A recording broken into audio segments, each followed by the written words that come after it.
Hello everyone, I am Renu Barman. Welcome to my channel. कैसे हैं आप सब? कैसी चल रही है आपकी यूजीसी नेट की preparation? I hope you are doing well.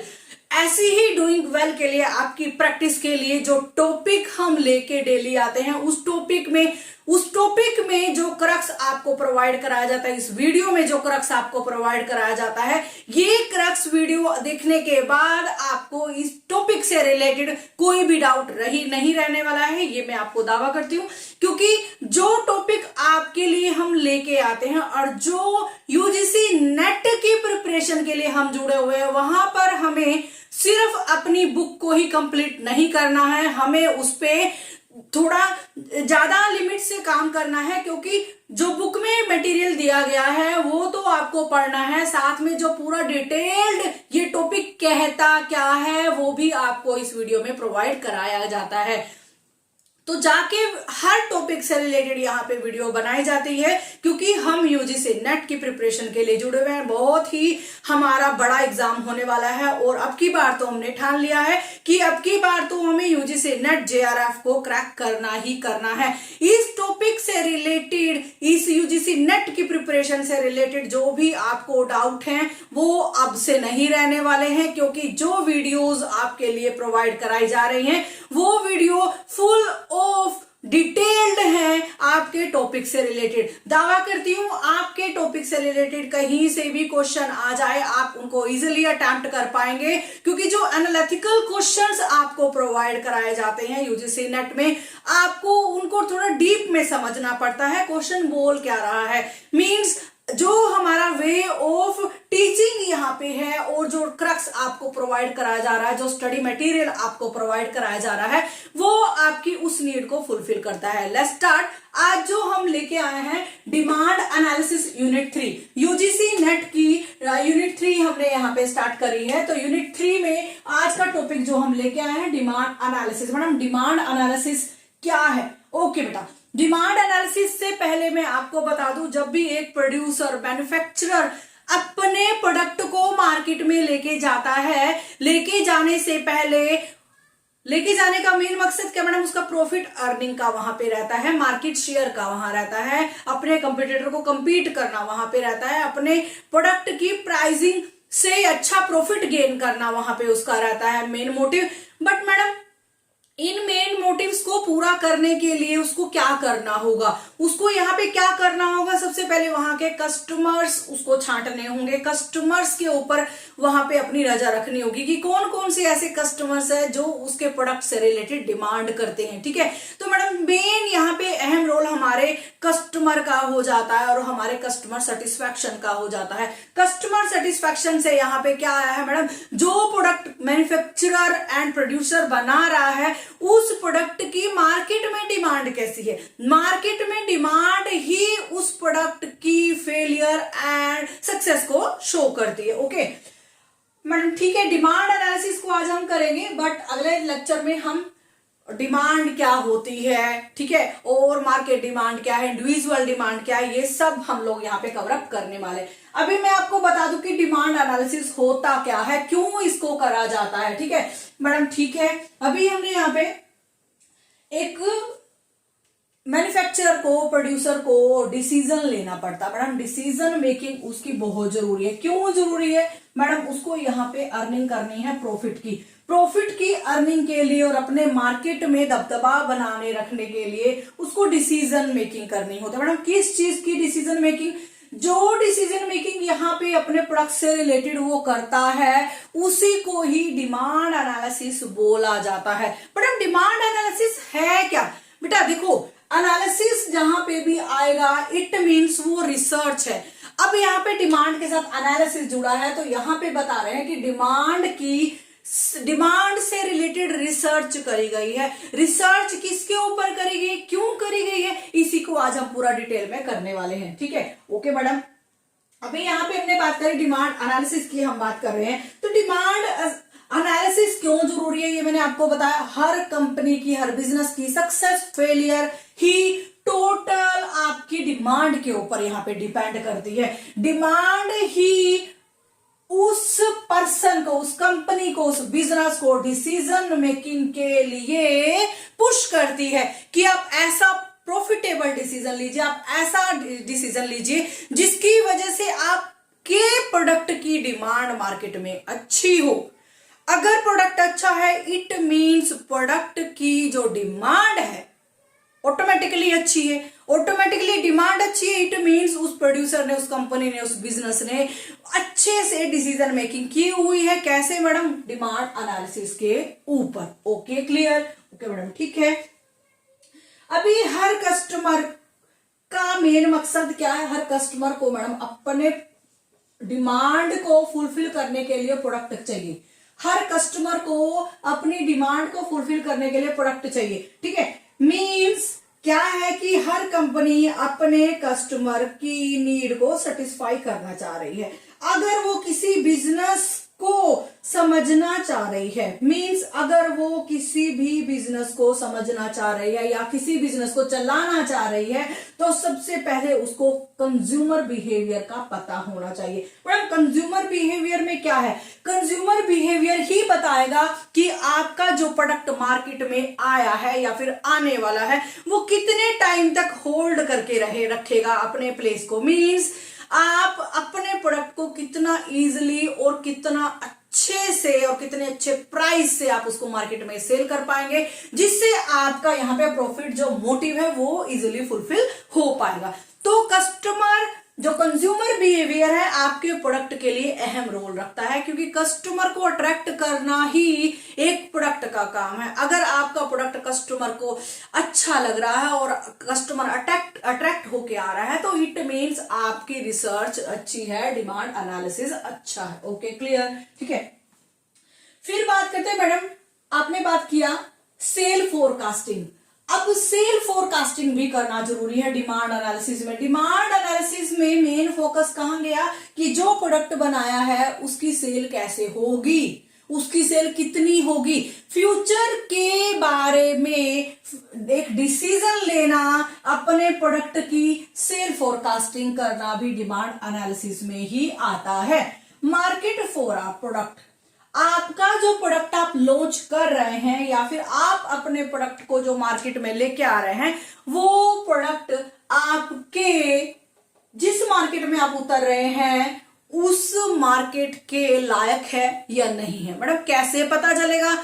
Product की success and failure he company की सक्सेस एंड फेलियर होती है। अगर आपका प्रोडक्ट हाईली डिमांड में है, रेगुलर उसकी डिमांड बनी रहती है, इट मींस आपका जो डिमांड एनालिसिस है, डिमांड से रिलेटेड रिसर्चेस आपने कर रखी हैं, वो आपको सही राह पे लेके जा रही। आपके प्रोडक्ट ही मार्केट को वहां पे डिसाइड करता है। अगर प्रोडक्ट ज्यादा टाइम तक रखता है, इट मींस आपका मार्केट प्लेस यहाँ पे अच्छा है। फिर प्रोडक्ट प्राइसिंग की बात कर रहे हैं मैडम। प्रोडक्ट प्राइसिंग के लिए भी डिमांड एनालिसिस यहाँ पे अहम रोल रखता है। कैसे? जब आप अपने प्रोडक्ट की प्राइसिंग यहाँ पे डिसाइड करते हैं, प्रोडक्ट का प्राइस डिसाइड करते हैं, तो कैसे करते हैं? अपनी मन मर्जी से नहीं करते, ठीक है। एक तो आपकी यहाँ पे प्रोडक्ट की जो टोटल कॉस्ट होती है उसको यहाँ पे ध्यान में रखना होता है, प्लस जो अदर फैक्टर्स भी हैं, प्लस साथ में कंपटीटर कंपनी का प्राइस भी है।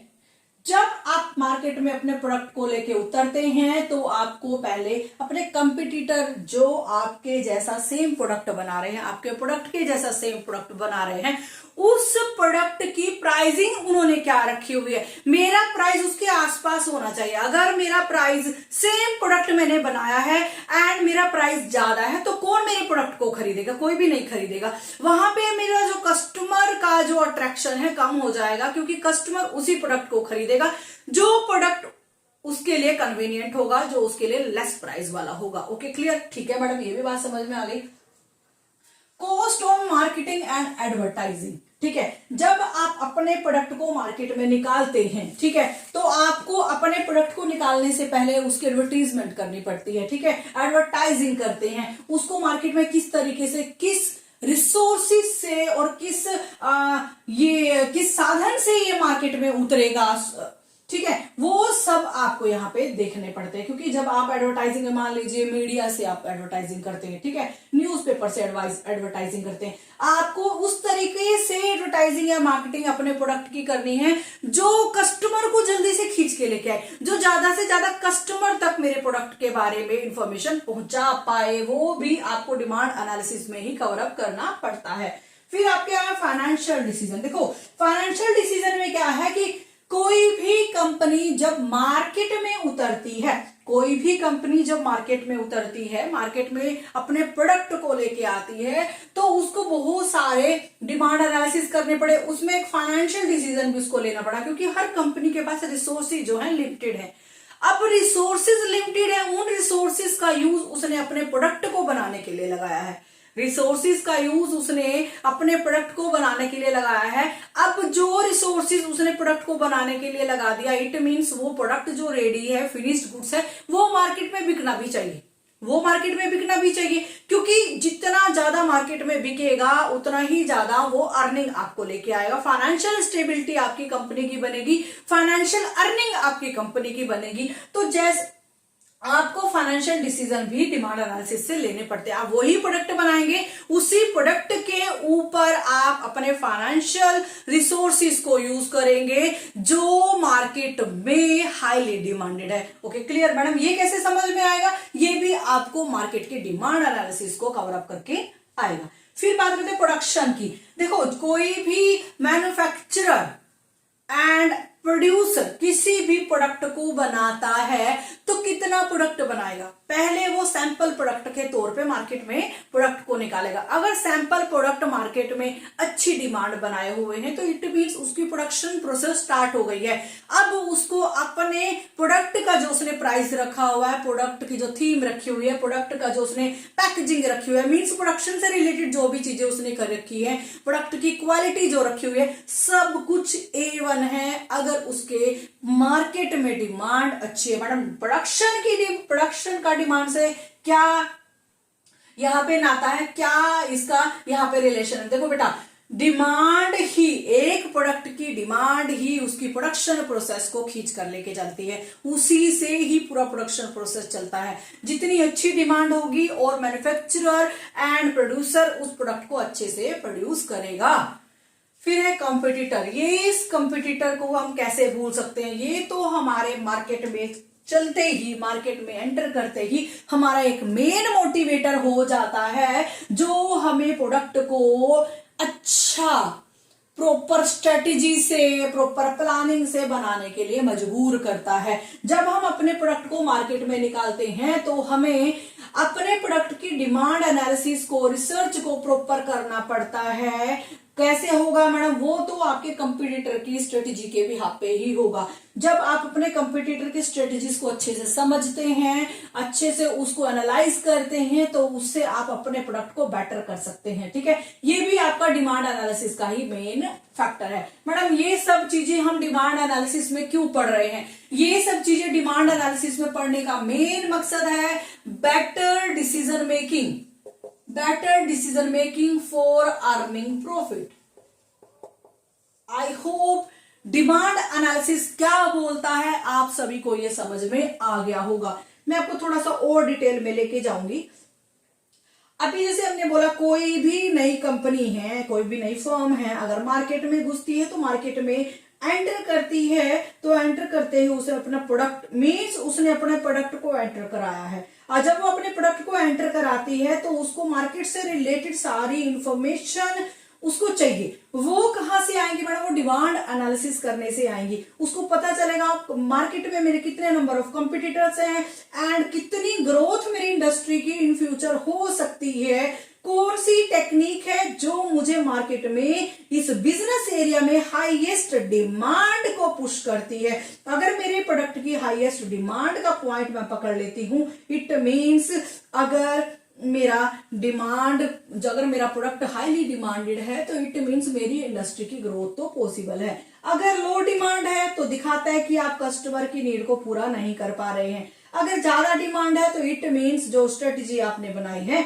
वो स्ट्रेटजी आपके मार्केट के लिए A1 है एंड आपका डिसीजन मेकिंग बेस्ट है, उसकी वजह से आप अपने मोटिव को इजिली पूरा कर पाते हैं। ये हमने पढ़ा है अभी डिमांड एनालिसिस के बारे में। इसी से रिलेटेड मैं आपको ऑब्जेक्टिव बताती हूँ। क्या ऑब्जेक्टिव है डिमांड एनालिसिस के? चलिए, जो डिमांड एनालिसिस के ऑब्जेक्टिव्स क्या हैं, क्या कारण है हम जिसकी वजह से डिमांड एनालिसिस को इतना डीप में पढ़ रहे हैं, क्यों हर मार्केट पर्सन को, हर प्रोड्यूसर को, हर कंपनी को या बिजनेस को डिमांड एनालिसिस को पूरा डीप स्टडी करना पड़ता है, उसी के रिगार्डिंग हम बात करते हैं। क्या करता है ये डिमांड एनालिसिस, क्यों हमें इसकी जरूरत है? तो मींस ऑब्जेक्टिव्स क्या है हमारे डिमांड एनालिसिस के।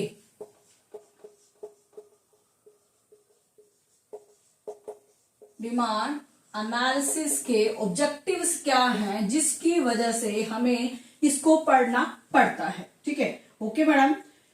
अगर हम डिमांड एनालिसिस को नहीं पढ़ेंगे तो कोई भी बिजनेस फेल हो जाएगा, क्योंकि मेन मकसद क्या है? कस्टमर की डिमांड को पूरा करना। और कस्टमर की डिमांड को पूरा करना अगर कंप्लीट नहीं होता है, इट मींस वो कंपनी, वो बिजनेस फेलियर है, मार्केट प्लेस पे वो टिक नहीं पाएगी। ये अगर वो ऐसा करती है तो वो अपने ओन रिस्क पर करती है, वो कंपनी को खुद ही अपने डिसीजन से रिस्क उठाना पड़ सकता है।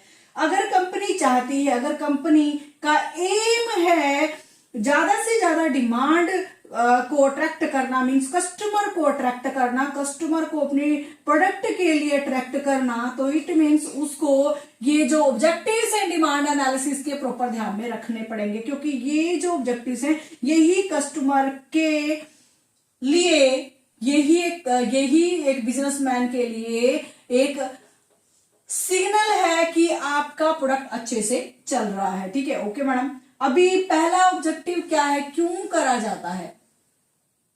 Evaluating customer response.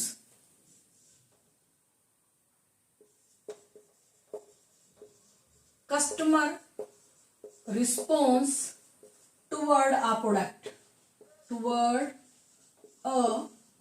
Product, madam ये कैसे?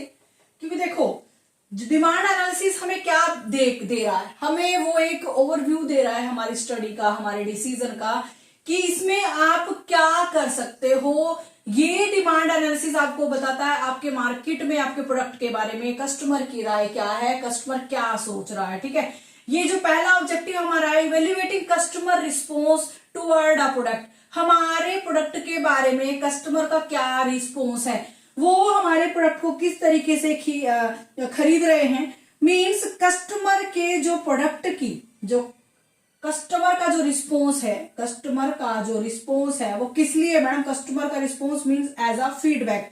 और वो फीडबैक क्या है मैडम? वो हमारे प्रोडक्ट के लिए गेनिंग एंड मॉनिटरिंग है। क्या है? गेनिंग एंड मॉनिटरिंग है हमारे प्रोडक्ट के लिए, कि हमारे कस्टमर हमारे प्रोडक्ट के बारे में क्या फीडबैक दे रहे हैं, हमारे प्रोडक्ट से वो सेटिस्फाई हैं या नहीं है। अगर नहीं है तो वो किस तरीके से इसको इंप्रूव करने के आइडियाज हमें दे रहे हैं। Okay madam. दूसरा है formulating a pricing policy.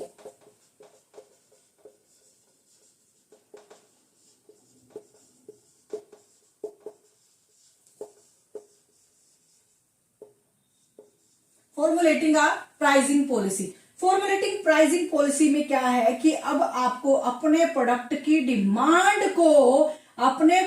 Demand को प्राइजेस के साथ एनालिसिस करना है। अगर आप अपने प्रोडक्ट को प्राइजेस के साथ एनालिसिस करते हैं तो इट मींस आप कस्टमर की जो ट्रेंड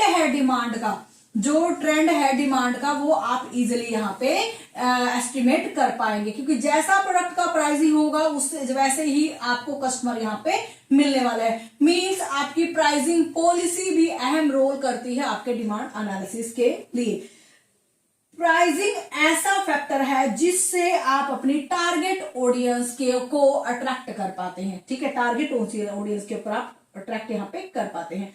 बिना प्राइजेस के कोई भी कंपनी, बिना प्राइजेस को सेट करे कोई भी कंपनी अपनी डिमांड एनालिसिस को पूरा नहीं कर पाती है एंड कस्टमर को अट्रैक्ट नहीं कर पाएगी। फिर थर्ड ऑब्जेक्टिव मैडम इसका आता है सेल फोरकास्टिंग।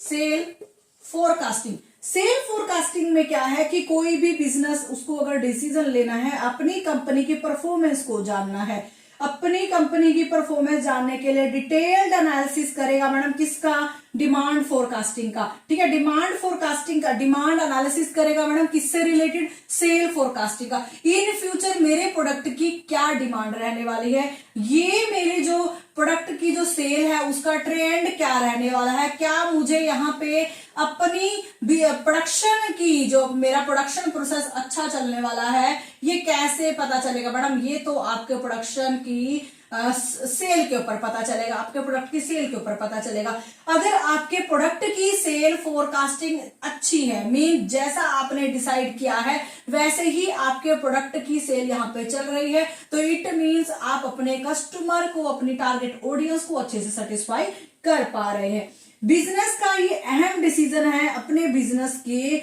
सेल फोरकास्टिंग को करना, क्योंकि इसी के बिहाफ पे आप कंपनी की परफॉर्मेंस को देख पाते हैं। इसी के बिहाफ पर ही आप अपनी कंपनी के cash flow, resources, work flow, workforce को भी आप यहाँ पे अच्छे से एस्टिमेट कर पाते हैं, क्योंकि जितनी अच्छी सेल होगी उसी के हिसाब के आपका कैश फ्लो, रिसोर्सेज भी अच्छा होगा, ज्यादा ज्यादा आपके पास मनी आएगी, प्रॉफिट आपका इंक्रीज होगा और आपके जो वर्किंग मैन है, जो आपका वर्क प्लेस है, मैन पावर है, वो भी आपके प्रोडक्ट से एंड आपके बिजनेस सेटिस्फाई रहने वाली है। फिर बात करते हैं establishing a production policy. Establishing production policy,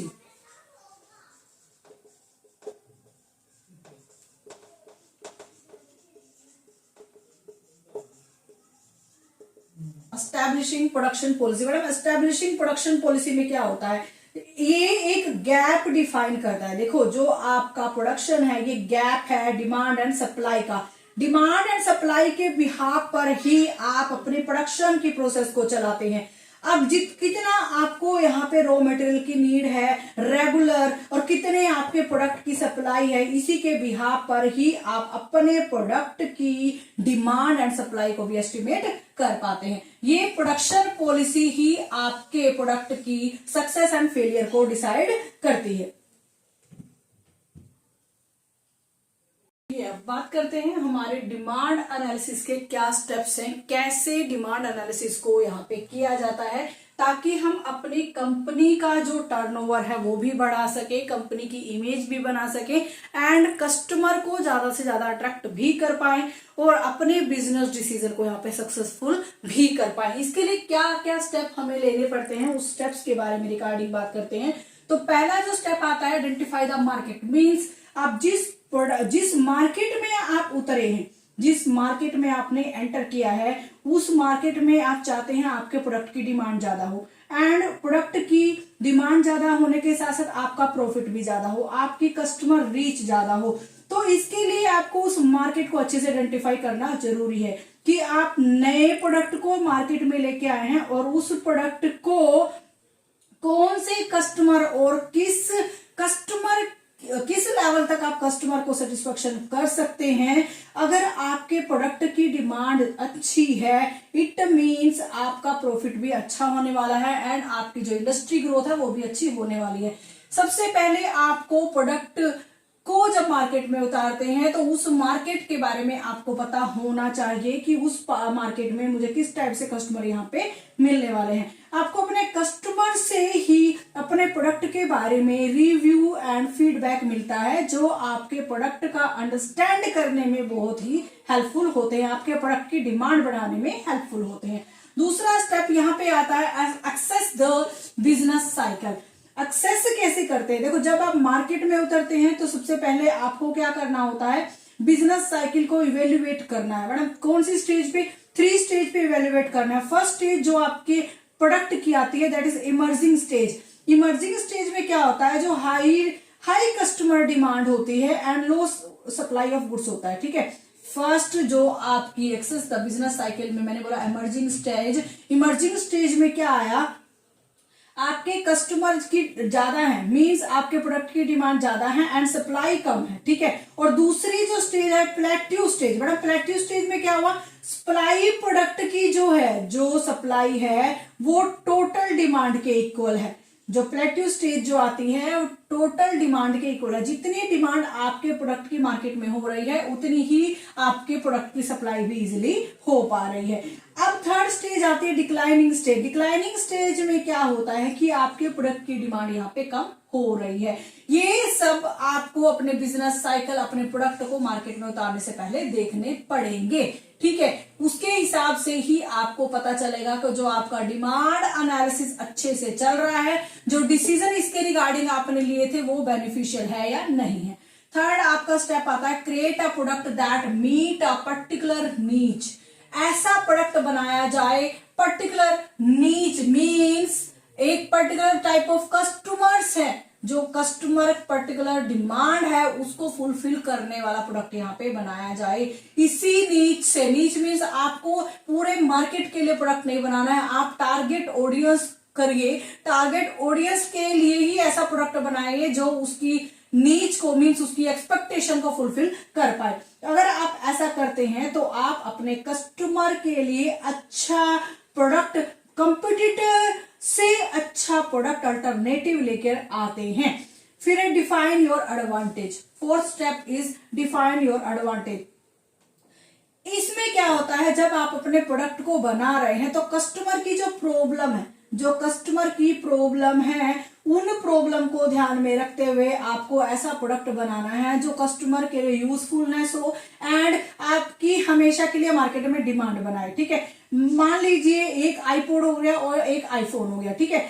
iPhone क्या है कि आईफोन से आप एक रेगुलर फोन की तरह उसको यूज कर सकते हैं, आईपॉड को आप एक रेगुलर फोन एंड लैपटॉप की तरह भी इसको यूज कर सकते हैं। तो जैसा आपके प्रोडक्ट के कस्टमर्स है उन्हीं की डिमांड के अकॉर्डिंग, उन्हीं को ही ज्यादा अट्रैक्ट करने के अकॉर्डिंग, उस पर्टिकुलर प्रोडक्ट की एडवांटेज लेने के लिए ही आपको यहाँ पे कस्टमर की नीड का ध्यान रखना पड़ेगा। फिर आपका आता है फिफ्थ स्टेप आता है डिटरमिन योर कंपटीटर। आपको अपने कंपटीटर्स का मार्केट में कौन कंपटीटर्स है, कितने नंबर ऑफ कंपटीटर्स है, आपको पता होना चाहिए। मार्केट में आपके प्रोडक्ट का शेयर क्या है, ये सब चीजें भी आपके प्रोडक्शन साइकिल मींस आपके बिजनेस साइकिल के ऊपर डिपेंड करती है। जितना ज्यादा प्रोडक्शन आपका चलता है बिजनेस साइकिल के अंडर, इट मींस आपके कंपटीटर्स आपसे कम वैल्यू रखते हैं और आपके प्रोडक्ट की डिमांड ज्यादा है, ठीक है। तो ये सब आपके लिए जो आज हमने डिमांड एनालिसिस का फुल कवरेज